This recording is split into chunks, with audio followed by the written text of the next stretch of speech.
We are less than a month away from Transformers Rise of the Beast, and Hasbro keeps throwing more footage, more news that I'm forced to report, so enjoy my suffering. Anyways, we have a lot to talk about today, a bunch of news that had kind of piled up this week, plus some new reviews today. We have an official look at some Transformers Rise of the Beast X-Porch merchandise.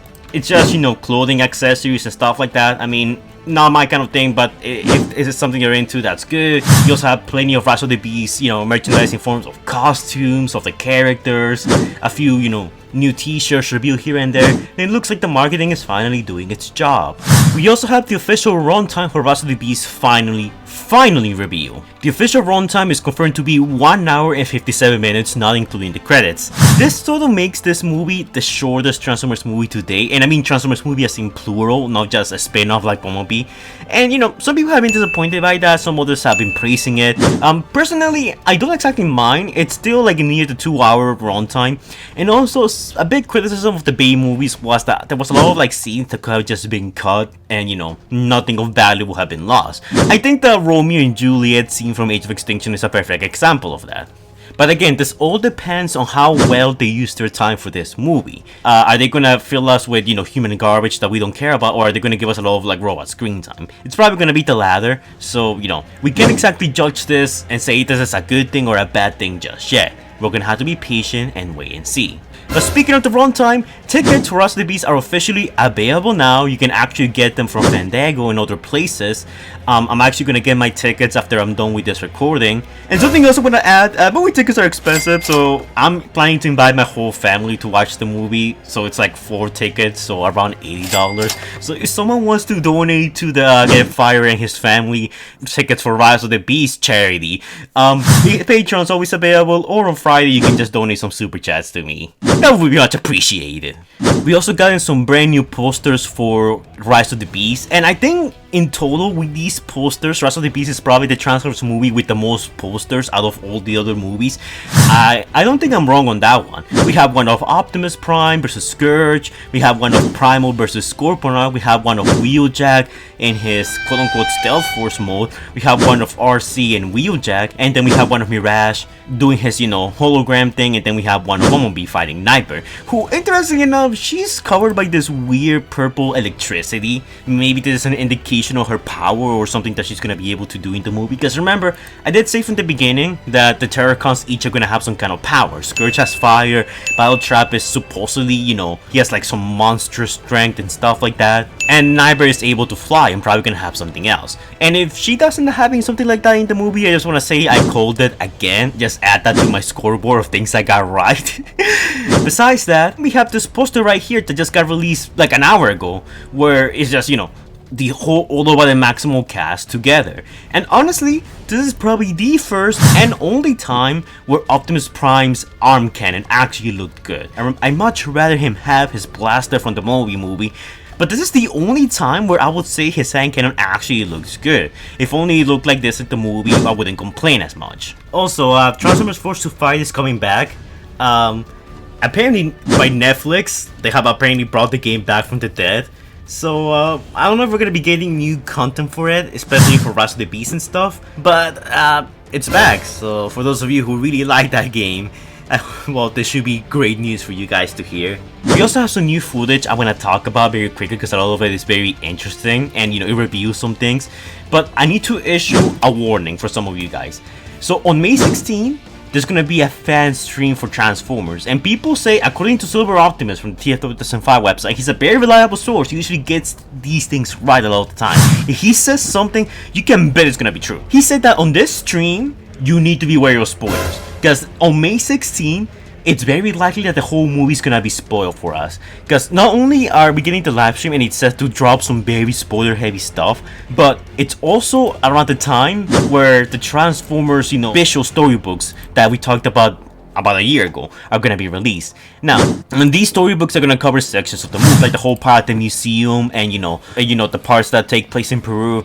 And while I don't think it's gonna spoil the whole movie, it's gonna be like the Bumblebee storybook, in which it spoils some things that appear in it didn't appear in the final product of the movie. Some information wasn't one-to-one with the movie, like Shadow and Dropkick talking about Megatron indirectly and stuff like that. But chances are that when this releases, it's gonna give us a huge chunk of spoilers about how the first, half of Rise of the Beast is gonna play out. So if you want to stay away from spoilers, I recommend being very cautious around May 16. That's the point where we can expect to see a lot of spoilers drop.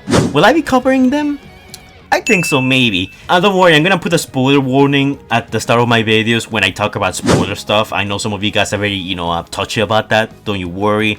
And honestly, spoilers doesn't really bother me, just because I feel like some of the information we're gonna see in these books are probably gonna be outdated or changed in the movie. And usually I read spoilers, and when I watch the movie, I completely forget about them. Like, it has never been a problem before, in all honesty.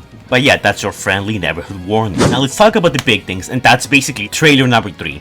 Now, I think this, what we got today, is basically our final trailer for the movie, because it shows some reused footage, but it also shows some new footage I want to talk about and dissect. So much like I did for the Autobot vs. Maximals clip that got released last week, I'm gonna do this for this clip as well. So here we go. Now this whole thing is basically a meet and greet. It's basically, the humans telling us like the backstory of their characters and who they are. And no disrespect to the actors, I know us Transformers fans don't exactly care too much about them. I'm gonna skip through most of it and just like analyze the robot stuff. So we get some new shots of New York in this third trailer, and we can see that they have updated scenery here. This is the same shot we saw in the second trailer, and as you can see here, it's quite different. We have like this giant black smoke covering the city. This could be because of Unicron, or it could also be because of the Predacons. Either way, something's causing it. We also get Stephen Capo Jr. saying that this is the second Transformers movie, chronologically speaking. And again, this is something that really annoys me about the way Paramount and Hasbro are doing things, but they keep like leaving it ambiguous that this is still connected to the Bay movies. That's why Stephen doesn't say this is the second Transformers movie in the new reboot timeline, or this is the second Transformers movie in our Bumblebee universe. He says it's the second movie chronologically, because that way, technically it's true. This is a sequel to Bumblebee, so therefore it's the second chronological movie, but the events of the Bay movies, which take place in 2007 onwards, are later in the timeline. So he's choosing his words very carefully, and that's something that really annoys me, because as long as they keep having this mentality, this means that we won't see certain characters appear in movie, like Ironhide, Ratchet, Megatron, Starscream, and so on. And while I get why they do it, I hate it. It's so bad. It's so bad. It just bothers me so much. We also get some new small scenes of Mirage and a small bit of dialogue by his voice actor Pete Davidson. Again, Mirage's voice actor continues to do a pretty good job. I know a lot of people didn't like him at the beginning. I personally thought he was fine since we heard his voice, and I still continue to do so no complaints there. We also get a, establishing shot of the area around the museum. This is where we're gonna see Scourge, Battletrap, Nightmare fight Optimus and Bumblebee, and then Airazor shows up. It seems to be a pretty isolated area, so this is gonna help the Autobots and the Transformers overall keep their cover without attracting too much human attention. And here we see the Airazor statue. We don't know much about it exactly, but if you can see a Maximal symbol in his chest. And the thing is that we actually did knew that this was going to appear in the movie, because some of the storybooks, the ones I talked about earlier, the descriptions were leaked a while ago. And in them, they mentioned the Airazor statue, that the Airazor statue was going to break and something from it was going to come out. We think that it might be the Transwarp key that we see on the second trailer, or some people were even saying that Airazor is going to come out of the statue.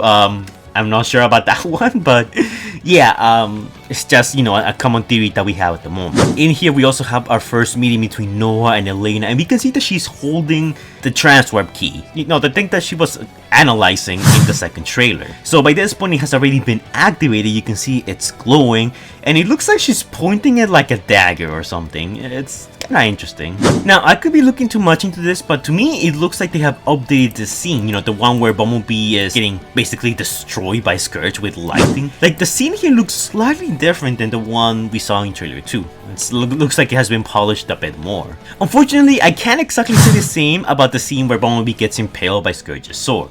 I even made this comparison on Twitter, but it reminds me of this scene from The Amazing World of Gumball.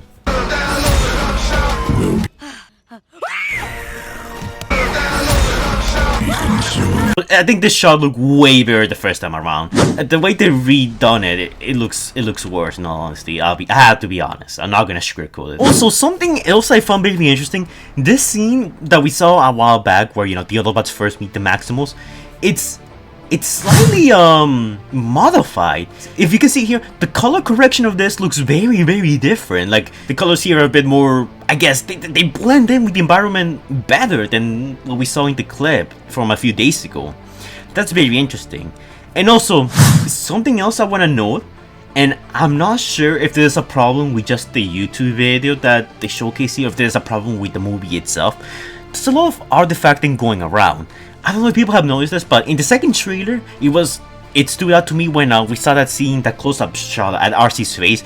You can see that there's like this white artifact going around her visor. It's very noticeable and it's not part of the scene. Now, for those of you guys who don't know, an artifact in CG, it refers to anomalies apparent during visual representation, as in digital graphics and other forms of imagery, especially photography and microscopy. It's an error that happens sometimes when you're rendering stuff and you're displaying it. You've probably seen it when you see some YouTube videos and then it doesn't render correctly, and there's all like this weird spots here and there that make it like look very fussy and glitchy. That's kind of what's going on here. In the part where Mirage gets pinned down by Cheeto, you can actually see some of that, especially in Mirage's chest. It's very weird and kind of concerning that this keeps on happening. On the bright side, the artifacting has been relatively small and kind of hard to pin down, but the fact that there's so much of it going around, it's making me kind of nervous. I'm not gonna lie, okay? Like, this wasn't exactly an issue with the Bay trailers or the Bay movies, but I could also be wrong on that one. Either way, for now at least, it's not noticeable, and let's hope they keep it that way. This is a very blink and you'll miss it moment. But when Eraser, burns down the bridge, it's slightly extended frames. You can see it's slightly extended. But something very interesting is that they updated Eraser's model. Exactly what this means, I'm not entirely sure.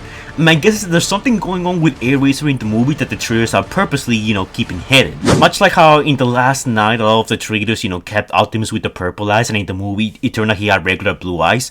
Maybe this has something to do with the theory that maybe she gets possessed by the Predacons at some point, and this causes her to have a small engagement with Optimus Prime in this scene. That's always a possibility. This scene with Stratosphere has also been updated. As you guys can see here, there's actually smoke coming from one of Stratosphere's engines. So my guess is that Stratosphere has been hit by something. Maybe Eraser during the Autobots' first, arrival at Peru, or maybe even one of the, sentries that Unicron or the Predacon sent during Trailer 2, where Bumblebee, deploys from Stratosphere Fortnite style. So it looks like Stratosphere here has been shut down, since you can see the older engine is completely fine. So either this is Stratosphere in the middle of a fight, or this is Stratosphere, maybe it's like a little gag, Stratosphere is so old that he's not functioning properly, and this is the excuse the Autobots use to, say, yo, Stratosphere, hey, you're way past your A-Day, maybe you should sit this one out and let us handle it. It's either or. Also, there's more artifacting going around here. Remember how I said that this trailer represents the best of Rise of the Beast, but also the worst? Yeah, this is what I mean by it. This shot, I'm so sorry, it's terrible. I know there's some hardcore Rise of the Beast defenders out there, like at Rise of the Beast trailer, who, I don't mean to dunk on the guy, I really like him, but I'm pretty sure that Rise of the Beast could have a scene of Optimus Prime drinking green milk and he'll say it's the greatest thing in all cinema. There's some hardcore Rise of the Beast defenders out there, and I get that, we all want this movie to succeed, I want it to succeed, but when there's something that's wrong, I'm not gonna sugarcoat it, I'm gonna call it out.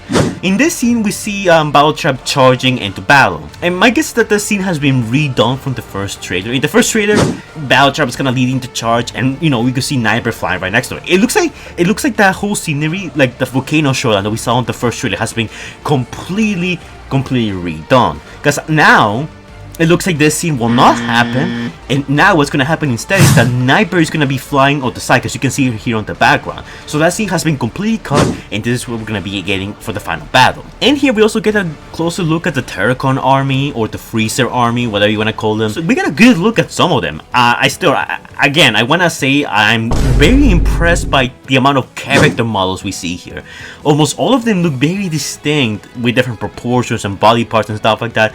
That's something that the Manco Bay movies never did with the protoforms. All the protoforms look pretty much the same, while here each one of these looks pretty unique. Some of them are walking in 2 legs, some of them are crawling in all 4s, and some of them are just, you know, doing whatever. They're all protecting this machine right here, which supposedly is like the thing that's gonna summon Unicron or something along those lines. We still don't exactly know its true purpose. But if you look close at the background, you can see where it appears to be Scourge. Now, I think this is Scourge and not anyone else because, you know, the Maximals and Autobots are charging in. So this whole territory is at the moment secure by the Predacons. And what do we see before this scene? We see Scourge in a location that has the same sky and the volcano ashes are on the background. My guess is that this Predacon right here has to be Scourge. Now, speaking of, you know, the elephant in the room, Battletrap, look at the way he runs. It looks super weird and awkward, and this is what I mean that this show represents the worst of Rise of the Beast. Again, I know I keep dunking on NPC Studios because they're not up to par with ILM, but they really are not. Last event who has some interesting insider knowledge about the company and like had contact with both people from ILM and NPC, he even said that yeah, they know themselves that they're not up to par, they're doing their best, and they even have other companies helping them with the CGI because, you know, it's a lot. And again, I don't envy them, but I am gonna call it out, they're just not up to par. Look at this, the way Battletrap here looks so goofy and not in a good way. Well, yes, the CGI is now more crisp and everything looks way better and it's more detailed. It's like I said, when I first made my video talking about everything wrong with Rise of the Beast because due to the first trailer we ever saw, I mentioned that I don't think the CGI is an issue. I feel like the CGI is gonna be polished, it's gonna look better. And if you look at the scene in terms of just CGI, not anything else, this looks significantly better than the first trailer we saw, okay? But the thing is that the first trailer looked better in terms of the cinematographic angle, okay? The angle of, you know, Battletrap just running forward, the sniper came from behind him and flew into the camera, that looked great. That was fantastic. The scene where Scourge impales Bumblebee honestly looked a whole lot better the first time around than it does now. It's like they remade the scenes and they look worse. And they don't look worse because of the CGI, because the CGI is not the issue. Rise of the Beast has a very serious cinematographic problem, and I said this before. And again, this doesn't mean that everything is all bad. I mean, there are some scenes that have looked bad, there are some scenes that look phenomenal. And again, I'm a bit tired of saying this, but Michael Bay knew how to frame the robots on camera. He placed the camera in a way that, you know, it convinced you of their scale and you could tell, you know, they were giants. His movies are full of interesting robot angles. Just look at the Megatron negotiation scene, even a scene as pointless as that had a lot of great cinematography. While this scene looks impressive from an animation and CGI standpoint, the angle here, it looks goofy, it doesn't look that good, it looks kinda bad. And that's the biggest problem with Rise of the Beast. I feel like a lot of the angles they choose to use for the movie are way too safe. A lot of medium shots that are not very interesting, and I think that has been the problem since day one. In some cases it looks good, but in other cases it stands out, you know, it makes you be like, doesn't look right, and it's just the way it is. However, I also said that this trailer represents the worst and the best of this movie. Because the final scene, you can see the Autobots charging in at Predacons, and you can clearly tell that they remade the whole scene from trailer 1, you know, the ending where Optimus Primal jumps at Battletrap and all the Autobots start engaging the army. Unlike the scene with Battletrap, I feel like this scene was remade for the better. But I didn't have many complaints when we saw this on the first trailer. I did make a note of the fact that I felt like, you know, there wasn't that much weight behind Optimus Primal's impact on Battletrap. However, this is not an issue here, because the camera starts in an interesting, you know, kind of tilted angle, and it slowly closes in as RC gets dragged by Nightbird, and Optimus Primal transforms, jumps in, and with the impact of gravity, nails Battletrap. And this is kind of stuff like I mean by interesting angle and interesting cinematography. Any scene you can showcase the robots, they can have the nicest CGI, and that's completely fine, but without interesting angles, without interesting camera movements and perspectives, everything kind of just looks flat. That was one of my complaints with the Maximal versus Autobot clips. There were some really good shots in there, and there were some questionable ones, but for the most part I felt that scene was mostly positive. And this scene right here encapsulates entirely what I think this movie should be doing more stuff like this. Which, in all honesty, in trailer 2 they have been doing quite a bit of that, and that's why I said that I think trailer 2 looks so much better than trailer 1. But then they do questionable things like rework scenes that, and also, in all honesty, look way better before. Like the Scourge vs. Bumblebee scene, or even, you know, the scene of Battletrap charging forward. Those were scenes that, in all honesty, should have just kept the same as they were with little changes. But this scene right here is not one of those. This scene right here looks very good, and I hope they keep doing more of these. But now, I rambled on about cinematography long enough, so I'm going to talk about this shot a bit more. We can see Wheeljack in the background, he's charging in alongside Optimus. It's hard to see if he has the ears right now, my guess is that he probably does. We see the Predacon army charging in, and something to note here is that these are not freezers, because they don't have 4 arms, they all have 2 arms. Also, something to note here is that it looks like they have updated Optimus Primal's weapons, because it looks like he has some, orange energon glow coming from them. Which reminds me a lot of like the Babyverse Prime's, energon sword, so it looks like they're more or less in keeping with that, or paying some kind of homage to it. Either way, it looks very cool, I honestly like that detail. Alright guys, so we have more news that just came out, literally just I was about to upload this video, so here's a little extra. So first off, it was confirmed by Steven Cappuccino himself that we're gonna get a 3rd trailer. Considering that we're not too far away from the movie, my guess is that we're probably gonna see it towards the end of the month, because trailer 2 literally just came out a few weeks ago, right? It's been a few weeks, yeah. So my guess is that towards the end of the month, we'll see the final trailer be released. Second of all, this is all for you rap piss enthusiasts out there. ROTB will feature music from A Tribe Called Quest and the Wu-Tang Clan. I don't know anything about rap and I don't like rap, but I'm sure that probably means something to some of you guys out there. So get excited for that, for those of you who actually really do like it. And if that wasn't enough, we have more footage I need to cover. And I'm a bit upset because I kind of wanted to wrap up and call it a day, but here we are. By virtue of TikTok, the worst freaking app ever, we have some new pieces of footage. Now, some of these are very small and not too relevant, but others are very big. So we get a new extended shot of Bumblebee just falling from the Fortnite airplane into the ground. He, like, superhero poses, and I want to say that's amazing. That's actually a pretty cool shot. We also get a new shot of Scourge, as we can see here. He looks really cool with the fire on his back. My guess is that this takes place in the museum scene, because like Eraser kind of shot fire in his general direction, so my guess is that this takes place around that scene. And also, some people have pointed out that apparently they have buffed Scourge. I remember one of the common complaints with trailer 1 was that Scourge was too skinny.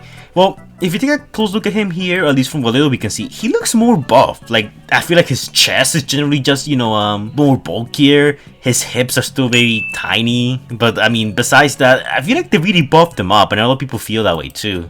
We also get an extra shot of Unicron devouring a planet, supposedly the Maximal planet. That's gonna be interesting when we see in the movie. I'm still betting that where the Predacon army comes from is from this planet. Like, Unicron destroyed the planet, and much like in the G1 movie, those that survive don't exactly, die. They actually get sent to the smelting pot in the G1 movie. My guess is that Unicron's probably gonna resurrect them or something and use them as his own personal army. That could be the case. Bringing the whole Predacon, name full circle, because that's what basically Predacons are in Transformers Prime. Basically, zombie, Cybertronians.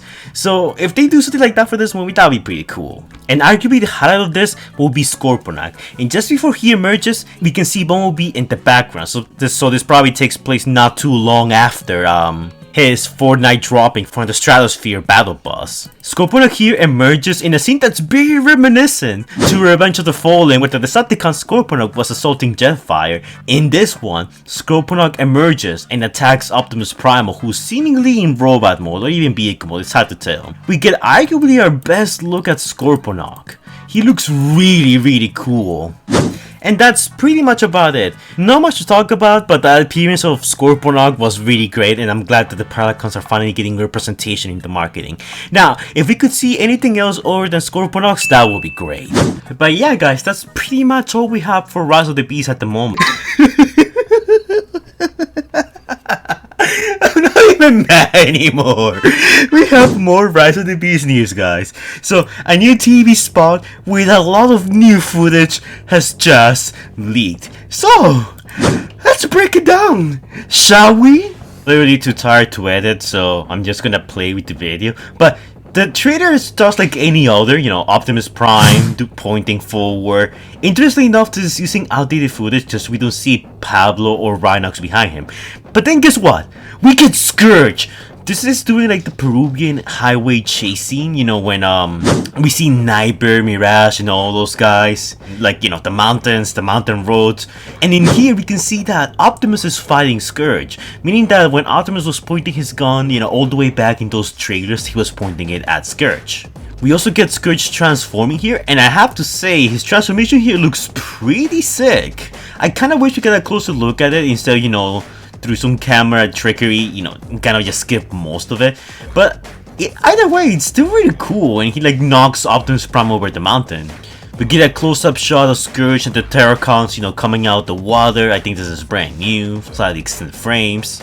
We see Noah and Optimus Prime in the Peruvian mountains, and they're looking at this apparatus. I think this is like the machine that we saw the Autobots, Maximals, Predacons, and Predacons fight over. This is the machine that's supposedly gonna summon Unicron. We get a new shot of Optimus Primal, monologuing, and apparently he's talking to his Maximals, telling them to be ready for combat. This looks pretty cool, I'm not gonna lie. But what's interesting is what comes later, because later we see some very interesting shots. First off, this scene of Cheetor and Bumblebee, it was just like Trans TV said, it was inverted, and I mean, we all said this from the beginning, but even more confirmation that he was right. And we see Cheetor, Bumblebee, Rhinox, Primal, and Optimus all charging together somewhere. Exactly where they're going, I'm not sure, but this is a really cool shot, I'm not gonna lie. And you know how earlier in the video I was complaining about some of the cinematography being off? Well, it's like the Hasbro gods heard my complaints, and think they released this trailer because it immediately goes against some of the stuff I said. Because then we get some very interesting shots like this. Cheetor transforms, we see his rumble for the first time. He has his spear, which I love that spear so much. It looks so cool on him. And we see Rhinox in the background. The two of them are charging forward. We got some very interesting camera angles. This is the stuff I want to see more of, and I'm so glad we're seeing it more and more as new footage keeps on dropping.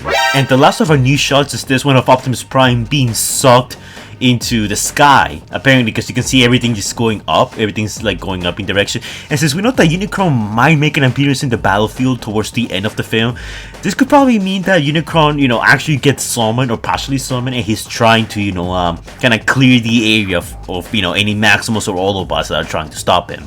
And also, Optimus has his axe from G1 here. That's really cool, but I kind of wish it was glowing orange. It's kind of weird because like his sword does glow orange, and the axe here is just like a regular metal axe.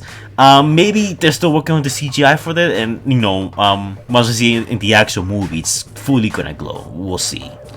And then we see a very injured Noah saying that we're not gonna win this.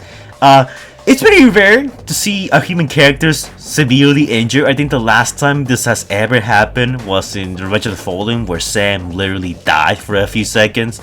But Noah looks in very rough shape here. And we get an extended shot of Bumblebee falling from Stratosphere, Fortnite style. That's cool. Overall, these are really cool shots. Literally came last second. I wish I could play the audio, but I'm not sure if that's copyrighted or not. So just in case, I'm actually not gonna do that.